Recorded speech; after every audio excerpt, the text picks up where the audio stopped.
Hala, sunog. Hala, lumiyab. May bagong labas nga na speaker dito.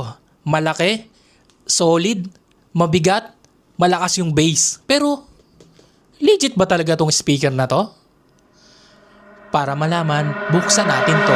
Ito nga pala ang Aurashare BS26202 na mayroong battery capacity na 12,000 mAh na kayang umabot ng 8 hours. 5 hours naman yung kanyang charging time at tumitimbang ito ng 2.74 kg. At 90 watts speaker naman yung ginamit nila dito. Makapal at matibay din yung lanyard na ginamit dito. Malambot naman dito sa part ng hawakan niya. At kung titignan natin, napakalakas ng bounce ng kanyang radiator. Dito sa ilalim niya, nandito yung mga information at may anti-slip din siya para hindi dumula. Sa likod, yung kanyang charging port, pwede kang magsaksak ng USB at memory card. May auxiliary port na rin siya. Naka IPX5 na rin pala to, waterproof. Ito naman yung tunog niya kapag bubuksan siya.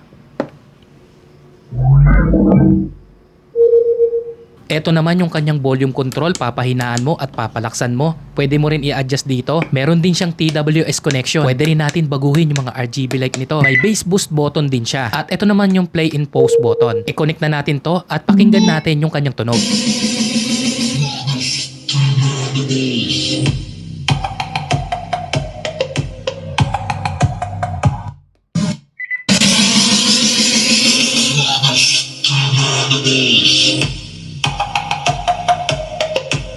Grabe, napaka-solid. Ngayon naman binuksan ko na itong speaker na to para malaman kung totoo yung kanyang capacity. At una kong tinignan dito yung kanyang PCB. Grabe. Sobrang daming protection. Yung pinaka-ampli niya, merong heatsink para hindi mag-overheat. Dito sa ilalim, merong module. Ito po yung kanyang TWS connection PCB board. Kaya po meron siyang ganito. Kapag dalawa kasi yung speaker na gagamitin mo, pwede mong silang sabay patunugin. May silicone glue rin dito para hindi siya pasukan ng tubig or hindi siya mahatak. The moment of truth, check naman natin yung kanyang battery. Kung totoo talaga yung kanyang capacity. At ito nga yung napansin ko, medyo may kabigatan talaga. At ito na nga, binalatan ko na itong battery niya. Gumamit din sila dito ng BMS na 1S module. Ito po ay 10 ampere battery management system. Sigurado talagang tatagal yung baterya mo dahil dito sa module niya. At 3,000 mAh yung ginamit nilang battery dito, 4 na piraso, kaya totoo talaga siyang 12,000 mAh. So legit na yung kanyang baterya. Ngayon naman i-check naman natin yung mismong speaker nito. Pinahirapan talaga ako na ito baklasin pero para sa inyo bubuksan natin to. Gumamit sila dito ng tweeter na 20 watts. Ito po ay pang heavy duty.